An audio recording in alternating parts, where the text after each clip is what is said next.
AP Art students. So today we're going to talk about drawing basic forms and shading them from a single light source.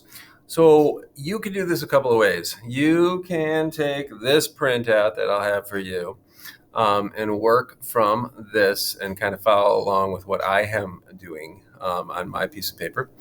Or you could set up some of these forms yourself on the table and look at them as you are working instead of working from a photograph of them.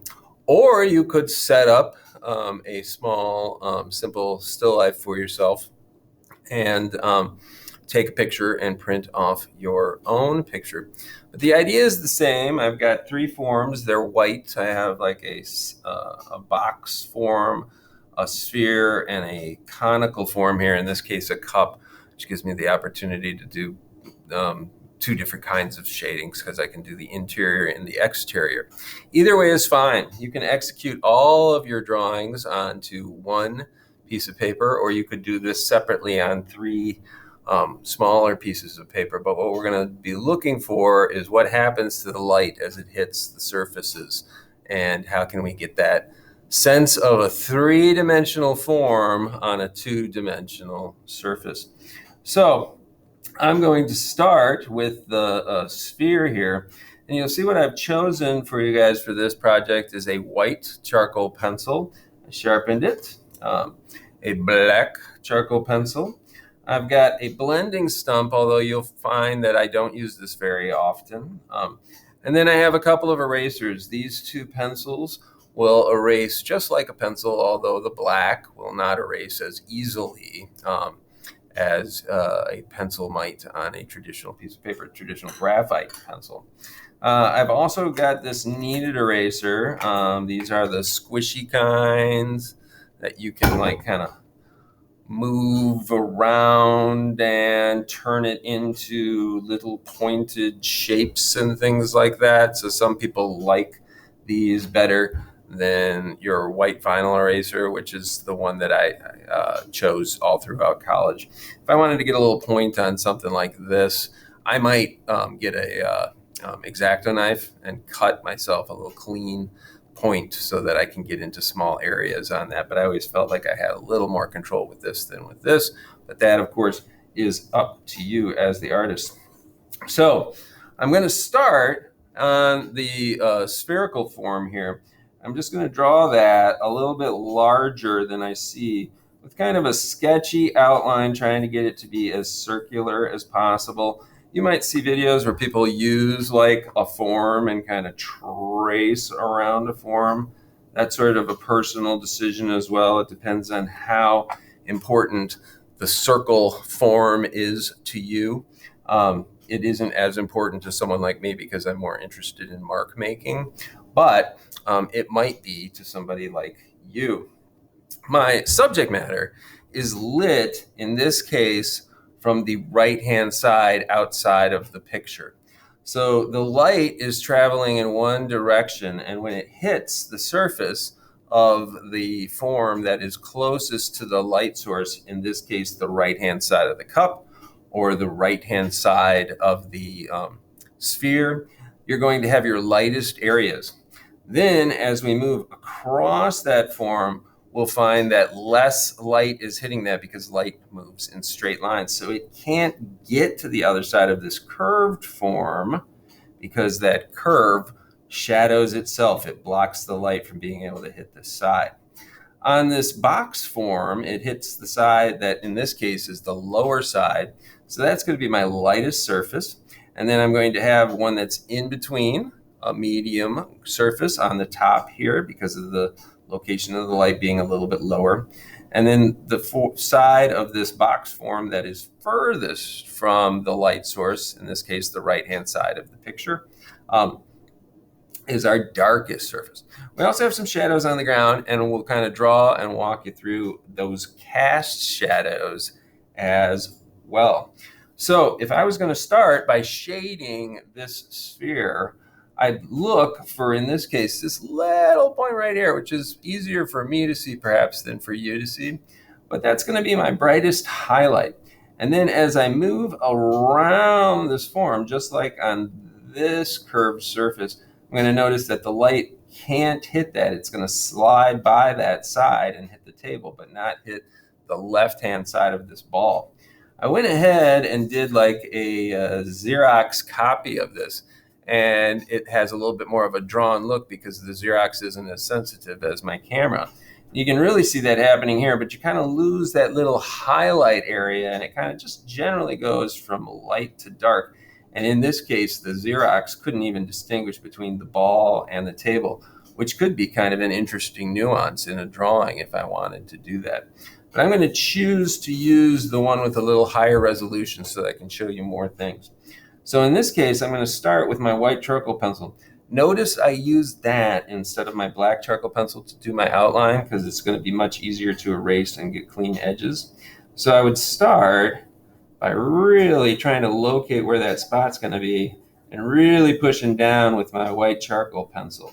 If I was doing this with dark marks, this would be an area that I would leave, but because I'm working kind of backwards here, that's going to be my lightest area. And when we talk about developing a rich drawing, we always say that we want to have a nice range of contrast in it, or a range of values from light to dark. So what I want to do here is I want to push down as much as I possibly can to get this to be the brightest white that this tool will make for me. Then as I extend out from that, I'm going to have some areas where I'm not pushing down as hard that start to lighten the paper. And I'm seeing a little bit of the texture of the paper, but that doesn't bother me. Some people, that would bother, seeing that texture of the paper. It doesn't me. So as you can see, I'm trying to kind of blend from this brightest area kind of out using less and less pressure as I move from that area out towards the edge of that circle that I actually traced. And that as I do that, I lighten the pressure as I'm moving over to the left-hand side until I might barely touch the paper at all. In this case, I'm going to come back with this kneaded eraser and erase some of those original marks that I made to draw the circle itself. And now I've got this light going all the way to the gray of the paper itself. As I move further that way, in this case, I'm noticing kind of like a distinction here that almost looks like a half moon shape that starts to get darker. And that's where I might come in and start to use my charcoal lightly and work my way down in that half moon shape.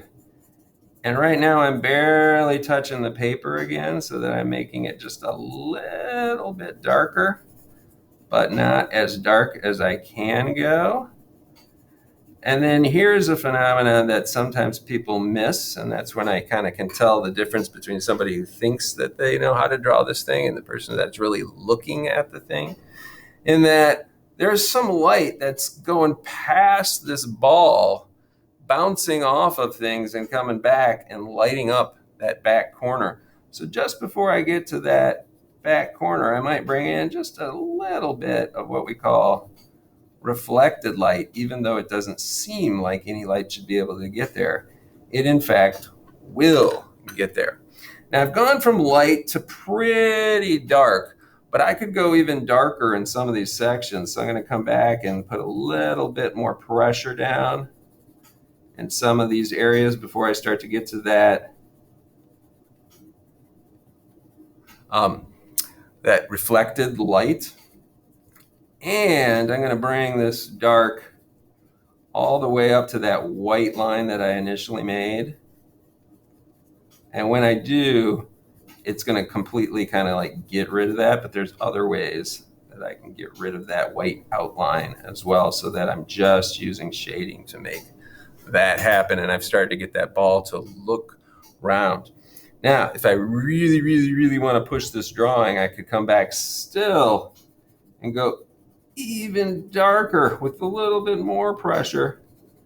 Finding that my charcoal pencil here, it's not completely cooperating with me. And if I go right over that reflected light, it won't be as light as this side, but a little lighter than the dark where I really push in this section that's almost all the way to the right. And that's going to give me that range from light all the way to as dark as I possibly can. I think you can see as I push it, it starts to feel rounder and rounder and rounder. The other thing that I could do here is I could look for these cast shadows that are to the left of my thing. And you'll notice it connects right at the bottom of the form. I could even draw like a little outline, and it kind of looks like it comes in and it kind of tucks up right where that little shadow that I've got on my ball starts to end. And this I could have done with my black charcoal pencil as well, because I know I'm going to go over it with the black. And then I could come in, and here's where I could really push down, because I see that shadow as being much darker than anything I see on that ping pong ball. And yeah, I'm not in love with this charcoal pencil. It's kind of fighting me a little bit, but I'm going to stick with it so that we can complete this video. So now I've got the ball, I've got a cast shadow, which automatically makes it look like this ball is sitting on a table, and I've got that reflected light starting to pop out at me a little bit as well. Let's move on to the cup, and I'm going to go a little faster this time. I'm going to quickly sketch in the outline of the cup. It's symmetrical, so I can draw a line down the middle, draw one side of the curves that I see at the top, and then stop looking at the cup and look at my drawing over here and repeat what I've drawn on one side on the other. I want this to feel round on the edge. I don't want it to look like a football shape. And I want the curve up here and the curve down here to be similar. And I actually kind of want that curve at the bottom to be more than the curve at the top. I'm going to shorten up the handle a little bit to fit it in the page, but it's okay if it would go right off the page as well. And then there's a bunch of little things in there that I could add in to make it look like what I'm seeing here. And that's where the video is only going to get you about halfway for your drawing if this is something that you're really interested in. So again, light to dark going across. If I put my Xerox copy down, you can see that light to dark, and it's pretty much light all the way on one side to dark all the way on the other side. Although, especially on the Xerox copy, I can start to see a little darkening in the center here and a little bit of lightening as I get close to that other edge for that that sense of the reflected light coming in. So I'm going to use vertical marks because this is a flat surface. It's not round like I was using round marks over here. I'm going to use the flat marks over here. And again, this side I'm going to really push down on. And then as I work my way over, I'm going to lighten up my pressure until I kind of get to a gray that's almost just the color of the paper. Although I'm noticing now that I sort of obliterated the color of the paper over here except for the texture that's coming through. If you can't stand the texture of the paper, the blending stump will allow you to work it into the texture of the paper so that you don't get that sense of the feel of the paper, but you still have the same sort of value tone. And then I'm going to start, as I'm moving over this way, using my black charcoal pencil, which again, I'm not in love with. It doesn't seem to want to come off as nicely. Probably has a little bit of waxy coating on it because it's brand new. I'm going to work that in. And then, like I was telling you, I'm seeing in this middle section a little bit more darkness before I get to the other side. So I'm going to darken in this section and then let it lighten up a little bit as I get to the other side of, why don't we use this to try to even that out a little bit, of the cup, and I'm starting to get it to feel round with a little bit of reflected light on the other side.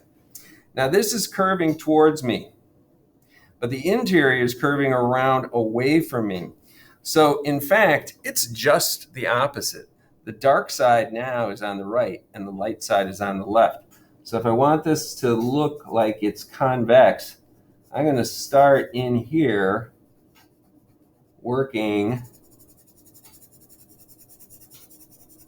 my dark on the right-hand side, and I can use some rounded marks to make it feel round, like the interior. And there's no reflected light inside this cup that I can see. So I'm going to get as dark as I can along that outside edge there. And then it flips. It starts to become lighter as it moves towards the left. So I'm going to bring in that light and I'm going to really lighten it up as I get to that opposite edge. Now here's where detail is something that you can do to make yours stand out from other people. I know that this is what it's supposed to do, so a lot of people are going to shade it just like this. But I also notice using my eyes, and my eyes are my best tool, that the rim of the cup here looks dark, okay?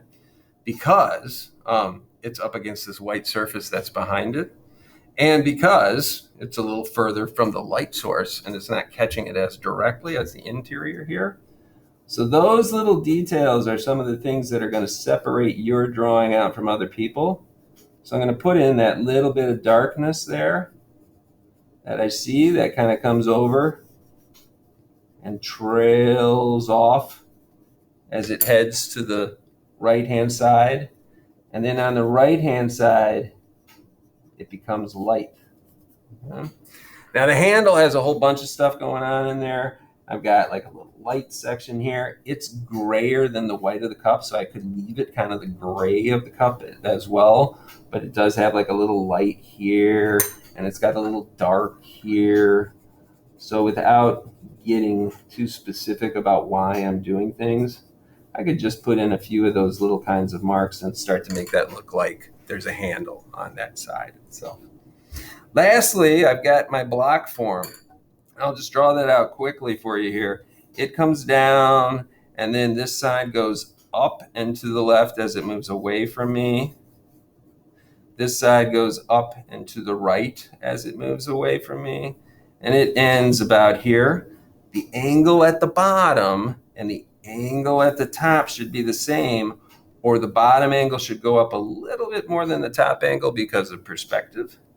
Same thing, except in reverse on the other side. And then I've got the top, this angle and this angle should follow each other, and this angle back here should follow each other. So I've got it basically drawn in there. Now, looking at it, whenever you've got a box form, you're going to have a light side, a medium side, and a dark side, give or take, right? Sometimes you have to really look. This one is pretty obvious, right? Light sides here, dark sides here, medium sides here. It's a gray piece of paper. I might not even have to do anything up there. So I'm going to go in, I'm going to make the light side light. It's going to come down, it's going to touch that ball. And ooh, what that doesn't do to make that ball start to pop out, right? Now I've got a little cast shadow here. The shadow that would be coming from the cup, it's in the middle here. So I might erase in a little bit, and I could even do the whole thing with my eraser if I wanted to for that little cast shadow that's in there. Skip a section, and then here again, as I get over to my cup, it's really light next to that darker side of the cup. So I'm going to go vertical here. I'm going to back off a little bit. I squeeze these two things in a little bit, and this is the light side of my ball. So I'm just going to leave a little bit of darkness right next to the ball so that it doesn't blend in with my ball.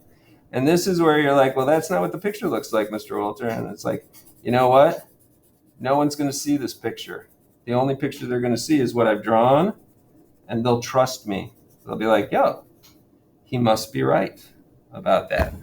So there's the light side of my box itself. And we know we got a dark side over here, so I'm going to come in here and I'm going to go ahead and I'm going to lean on this. Oh, this charcoal pencil. Vertical marks, horizontal marks. I'm going to get over here so I don't smear this part while I work on this part. I'm going to trust myself that I'm good enough to make that happen. Yeah, there's like just a section that doesn't want to work on the paper and on here. But you know what?